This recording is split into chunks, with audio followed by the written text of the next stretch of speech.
Thank you for inviting me here, and thank you for the interesting talk. So today I'm going to tell you a bit about adversarial robots, not in the streaming or offline model, but in the dynamic model. And the application will be this correlation clustering, which I'll define for you later. This is based on joint work with Vova, which is one of my postdoc hosts. The other is sitting here. And we had just graduated from Waterloo, going to University of Birmingham at postdoc. Pressmesh at Rutgers, Shredis as a assistant professor at IIT. And these slides are from Pressmesh, so also not key contribution. All right, okay. So, oops. It's okay anymore. All right. So no, it's fine. So we're going to talk about this problem called correlation clustering. And at a high level, what I want to do, I want to put, as clustering, we will always want to do, we want to put similar data items together and different items apart, okay?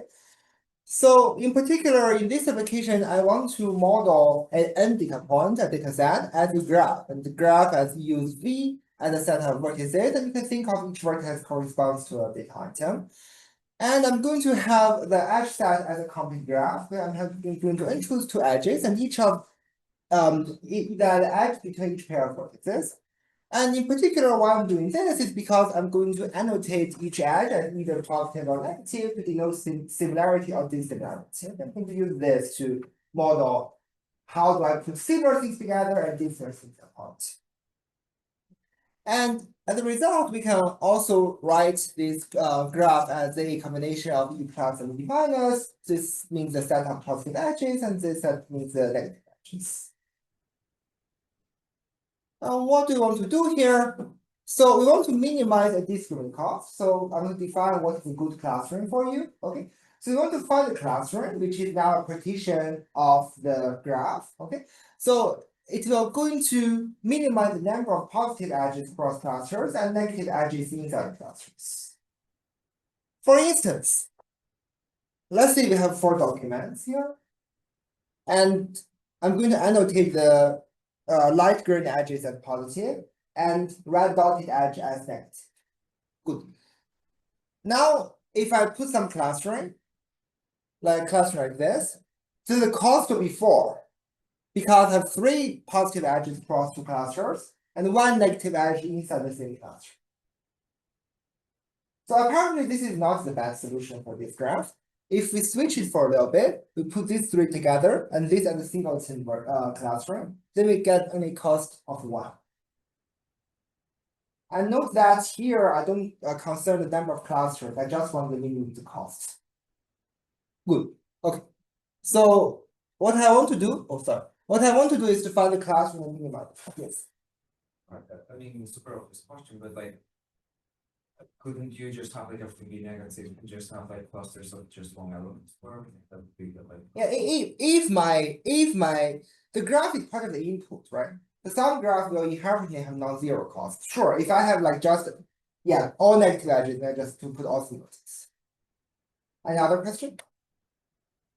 It is NP hard in general. Yeah, this is offline is NP hard in general, yes. And also it's like APX hard. There's an explicit constant construction by last year paper, yeah. APX, but it is constant factor. It is constant. I think Vincent give an explicit constant factor construction. Other question? Okay, good. So we are going to study this in the dynamic model and it's adversarial robust dynamic. And what does it mean? So it means the labels of edge is going to be flipped on the fly. So let's look at one example. So at first we just assume everything is just a negative graph. Okay, everything is just negative. And also, by the way, I just realized I missed 2 edges here, so bear with me. Just okay. So now the algorithm can output everything in a single cluster, and this is 0 cost. Now, and the first we look at this clustering, and it make an update. Now this becomes positive. The now cost is 1, but your solution now the opt is still 0. You can put these 2 together, but the cost is 1. So this is not good. So what you want to do, you probably want to merge these 2 clusters. And then the next step, the adversary makes the update again. Is there another? The algorithm wants to maybe make another update. And the adversary make further updates, and the algorithm make further updates. So this is basic model. Questions? Okay. So what is the motivation to study such a problem? So why are we interested in dynamic coercion clustering? Well, you can think of this in a social network setting. So here you see Alice, Bob, and Charlie. They form a good cluster. These three people are doing theory together, and Monterey is doing something else. Okay, but Monterey says, "Oh, you guys have so much fun, like with the theory workshop." So he wants to join again on the club, and they flip this relationship. It becomes similar to theory. Okay, they're at least similar to Alice. So in the hope to join the theory club, and now you see this is actually adversarial flip. The adversary explicitly increase the cost. Good. Okay. So, so if we want to maintain a good clustering for this model, and in particular, we can always get constant approximation. So, okay, we want to get some constant approximation with fast amortized update time. The easiest way you can do is to, to say that I rerun the entire algorithm after each update, right?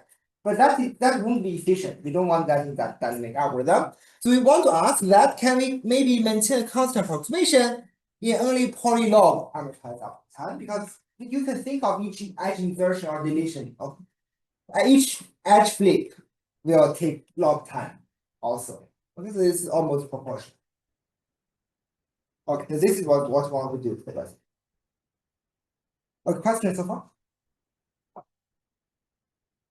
Good. Okay. So let me review some background ideas. So one classical way to do coercion clustering is through this pivot method. So it's going to compute a random order maximal independent set on the positive subgraph. I didn't write it out, but I want to emphasize on that. It's on the positive subgraph. Okay. So, and we know that you can do this with polylog amortized update time. And this actually gives a very good like 3.01 approximation in constant update time. This is by a recent paper. But these results are not adversarially robust, and I want to show you why, like intuitively, this is hard to be made adversarially robust. So we don't have a formal proof, but just give you an illustration. So how does pivot algorithm work? So here I'm going to list a graph with all positive edges, and negative edges are in between this. Okay, so it's the positive subgraph is 2 clicks connected by 1 edge. Good. Okay. So apparently the best clustering for this instance is to put this one cluster in the right-hand side on one cluster.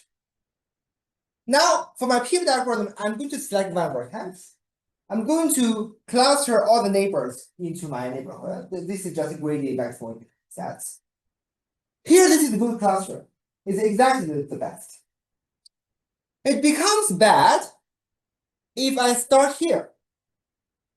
If I start here, then everything in neighborhood becomes in the same cluster, and all these bolded green edges, they're going to count toward a lot of costs. The thing of this like n over 2, then this is order of n like cost, but the optimal is only 1. The correctness for the pivot algorithm is based on the fact that I have this kind of permutation. It's uniformly random. So let's say I draw a permutation like this, then very unlikely I'm going to start from. So the issue here is that, well, the adversary can eventually learn this hidden permutation through observing the clusterings output by the output. And eventually maybe I learned that, oh, this is your inner permutation. Let's just somehow the adversary could do this. And then what it can do, it can remove this link and add a link here. And now your clustering is something like this. Well, it's bad. Yeah, so this is not a formal proof. If someone actually makes like pivot algorithm adversarial robust, it is still possible, but this is why intuitively to be a hard task. Okay, questions? Okay. So we will proceed differently to use this sparse density decomposition technique. Yeah. Okay. So roughly speaking, we instead of doing a maximal independent set on the positive subgraph, what we are going to do is we will divide the graph, we will partition the graph into some components. Okay, I'll show you the details later. But it is shown by these papers that if you can maintain some decomposition like this, you can get a constant approximation for Cauchy clustering. And this constant is a bit large, I have to say, that's clever. But yeah, so at least this is what you can do. And so what we want to do is to maintain such decomposition across updates in the dynamic. And what is this matrix STD? So we want to partition the vertices into what we call almost cliques. These are a collection of vertices that can be bundled together. Okay, so you can think of that if you pick each almost clique. By the way, I'm going to talk about graph in general because you can always work on the positive subgraph for cohesion clustering, but this is like more than cohesion clustering context itself. Okay, so each vertex has very small number of non-edges inside this clique, and have very small number of edges outside. They can be bundled together. I'll show you pictures later, but this is just for the first introduction. And then sparse vertices are basically vertices that cannot join any. Well, at a very high level, this is the way to understand it. And to put it more formal, sparse vertices means the vertex has many vertices, many neighbors that are disagreeing with itself. And this is a little bit hard to understand. I understand, but it's okay. I'll show a picture. I like pictures. So look at this graph.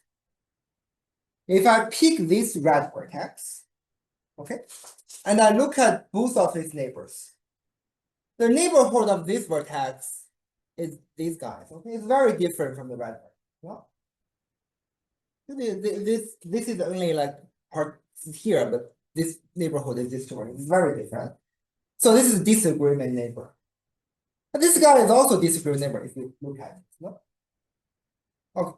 So this is a sparse vertex, and this is a match that doesn't really matter. Like this is basically saying that I have a lot of disagreement neighbors. And then if you look at almost clique, then it's another story, right? Because all of them have similar degrees. And they can be bundled together with almost no like holes inside. And the edges going outside is also very small. Okay, so this is more formal definition, but basically it's saying that the degree of each vertex inside is comparable with the size of the clique. And also it has very few edges going out and very few non-edges inside. That's it. Boundary. Questions? Okay. All right, okay, we have time. So, and what we can do for cohesion clustering is we take the positive subgraph, okay? We pick all the densely connected almost cliques, we cluster them together, and we put the sparse vertex as single. Okay, and the intuition why this gives a good approximation is that if you look at any of these boundary, like they are so densely connected together, why should you split them, right? And for these vertices, it has if you push it to any of the cliques, it will appear a lot of cost added. So yeah, why not? Okay. So now how to do this in the dynamic graph? The easiest way for you to do this is recompute at every time. So it is known that this can be done with n log square time by some techniques. And this is not efficient. This is somehow expensive. So the first observation we want to make is when is this recomputing method efficient? And you know, an idea? Like just add assumption. Like if the minimum degree is large enough, okay?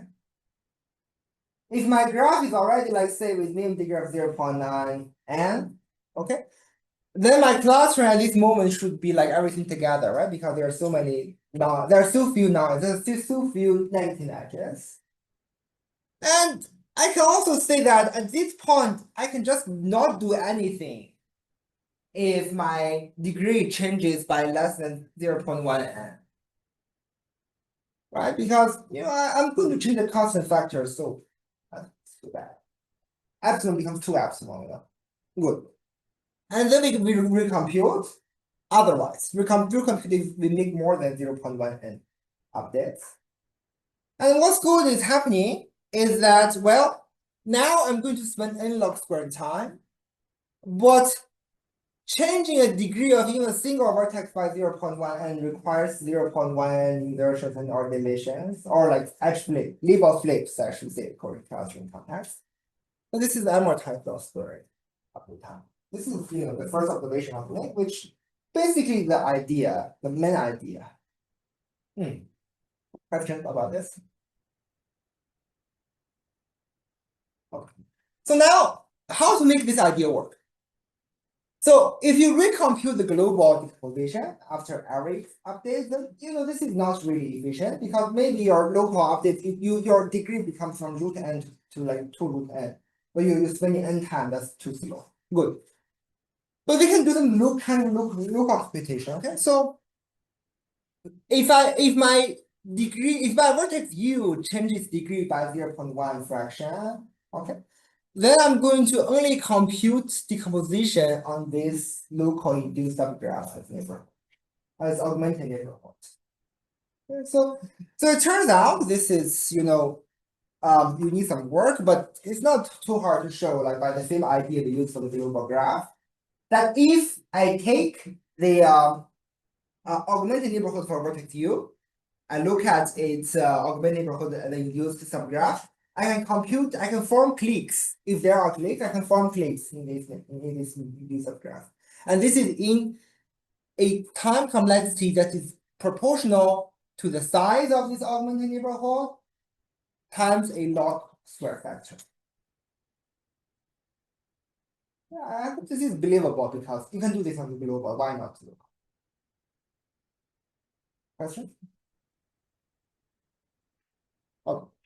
So now note that we haven't done yet. Okay, I'm going to tell in the next 10 minutes, I'm going to tell you a piece of technical hunch, like what we met for the problem. And one problem we actually met is because of this local versus global discrepancy. So here, if you look at this like purple vertex and this red vertex, and the sparse and the dense information for local versus global can be very different. So this vertex, if you look at this induced subgraph, okay, this vertex is quite sparse. It doesn't have, it cannot form clique inside this small circle, but it might belong to a larger clique outside. And these vertices are not in the neighborhood of this smaller induced subgraph. Another possible case is that if it's red vertex, okay, so it locally belongs to a clique, but unfortunately, alas, I have so many edges outside, so I actually shouldn't be a dense vertex. So this is like the challenge we met during to get this idea work. Questions?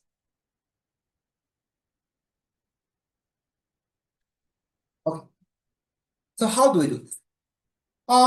I think roughly speaking, there are 3 major subroutines to handle. The first is I want to handle this type of red vertices. Okay, so I need to be able to evict this from this local clique. And the way I do this is super simple, because if you look at this vertex, it has a lot of edges outside. Well, this is not, because I said each of these vertex has to have a comparable degree with the size of the local clique. But if it's not, then it's not. Okay, so it's just wrong. Good.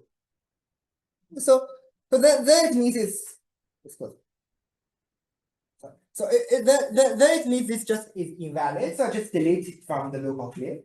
And of course, maybe I do this so on and so forth. Both of these are like very sparse, it turns out, and that my clique only size 4, so I lose so many vertices. So then it's a signal that I shouldn't have formed this locally anyway. So, and all of this can be done efficiently because it's just like is charged to the time for this vortex to become dense. Yeah, this is a super clean and easy subworking. And I just went on this. Yeah, this is what I said. And now let's handle the purple like vortex. Okay. So how like what if I am like let's say this guy is actually dense, it should have joined with almost click. But the moment I'm forming this almost click, it is not in the neighborhood of this local induced subgraph. This is when you are actually dense, but you cannot join almost click. Okay, so it is possible for this to happen. Okay, local updates may not be able to trigger this. And one way to do this is to say that, oh, because this guy had a dense connection to most of vertices inside, if I sample some log of vertices inside this, then I should be able to say that, you know, it is a neighbor of almost all vertices here. So if I sample log and things here, it's a good witness to say that this blue vertex is a majority of the neighbors inside this almost. And then I can identify this, and there are at most, so because each of these vertex has at most epsilon k things, epsilon of the size things outside, I sample log n, the entire thing is, you know, like k log n. I can also make it sure it's efficient according to the time for this. Questions about this? Yeah, I'm moving something under the rug, I know, but this is an idea here.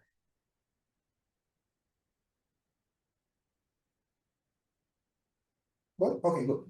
And finally, we need to look at the case when the almost click could eventually lose vertices. Okay, so it could be the case as follows. So I have a click and have some vertices, and I never trigger update based on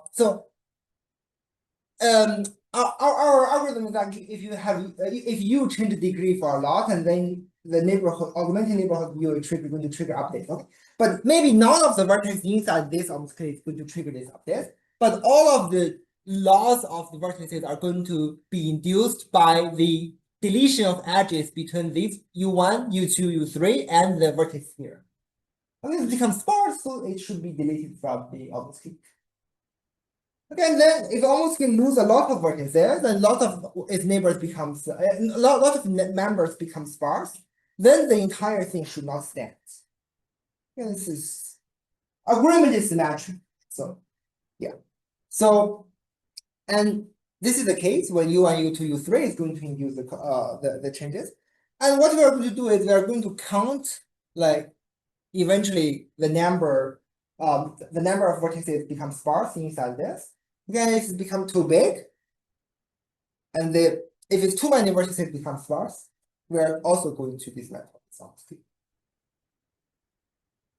And then the efficiency again is because these vertices become going from dense to sparse, they're going to a lot of updates. Okay, and there are at least epsilon k things that needs to for this to happen. Again, it's efficient. Okay, so this is any questions here?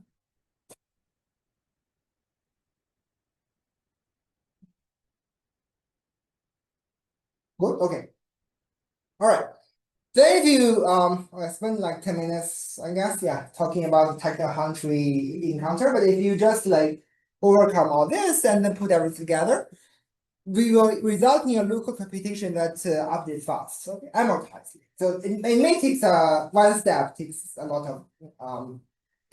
of complications. Yeah. So what is going to happen is that this is always going to evaluate sparseness decomposition. Okay, such that each of the sparse vertex is indeed sparse. It's going to have a lot of disagreement in a lot of its neighbors. And this is almost click is dense enough. And this gives a constant approximation. And then note that I never talk about like adversarial robustness during the proof. And so what is the proof for adversarial robustness?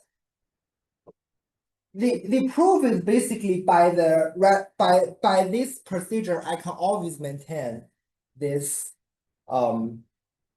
decomposition.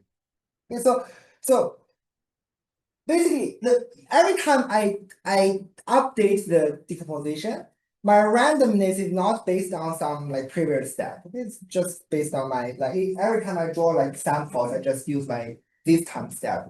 So random sample. So this is like using first principle to prove adversarial robustness. Okay. All right. So with this, I want to give a few open questions. And the first is whether can we get better approximation with the same update time. And so after our work, there's a more recent paper that says that we give a reduction from offline algorithm to robust dynamic algorithm. So they basically push this to some 1.438 something. But the question is, how do we get even better? And I think I'm also very interested in actually how to get better constant using first principles to do adversarial robust dynamic algorithms. Yeah. And the second thing I want to talk about is, so what about, there's another model is the insertion and deletion of vertex. So instead of I just flip the sign of one, flip the label of one edge at every time, what can I do is I can insert a vertex or delete all a vertex with all the positive edges. And this takes like, let's say log time or constant time. And now can you still get like a very fast, very efficient algorithm, okay, and maybe also in the adversarial robust manner.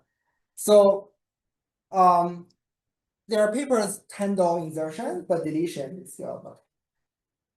And do you see some inherent barriers to getting the result in this front? This one? I mean, in many cases, we know that insertions and deletions may. Good. The deletion of vertices, the reason is that, so the deletion of edges is kind of easy to handle because to make a vertex from dense to sparse, you have to make a lot of deletions. But the deletion of vertices can have the following phenomenon that a lot of vertices, a few vertices going to block a lot of almost cases from forming. But suddenly, if you delete all these vertices, everything should be formed.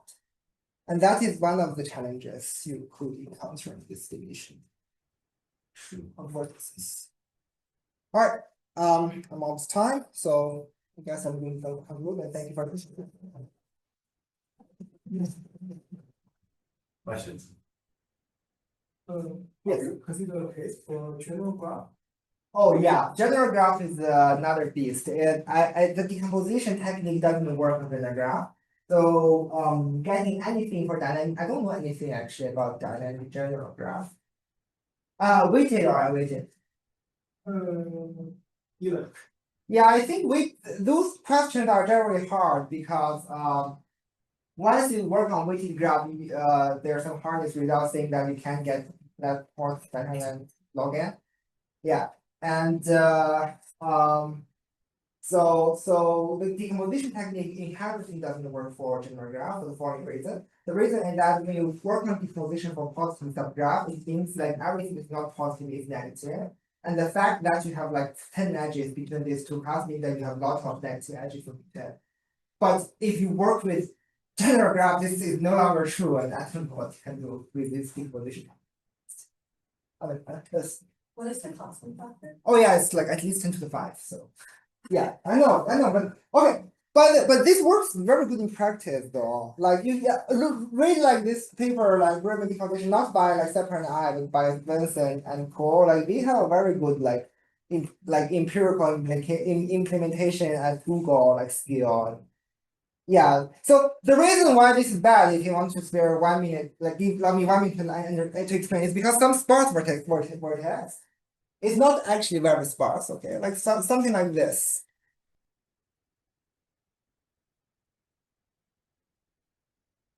Yeah. Something like this can also be categorized as sparse vertex.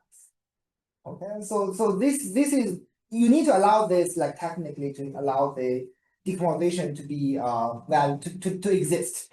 But also like in practice, you almost always like not getting these two adversarial cases. Oh, okay. Don't take my word with a grain of salt. Yeah. So, the main improvement over that other work is the update time being lost for the work that you cited on the last. Oh no, that one is like the push down the constant.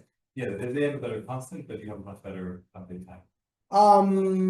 So their work is later than ours. I think they're probably going to supersede our work for some. Yeah, or maybe I at least at Polylog or no, they are really Polylog update off.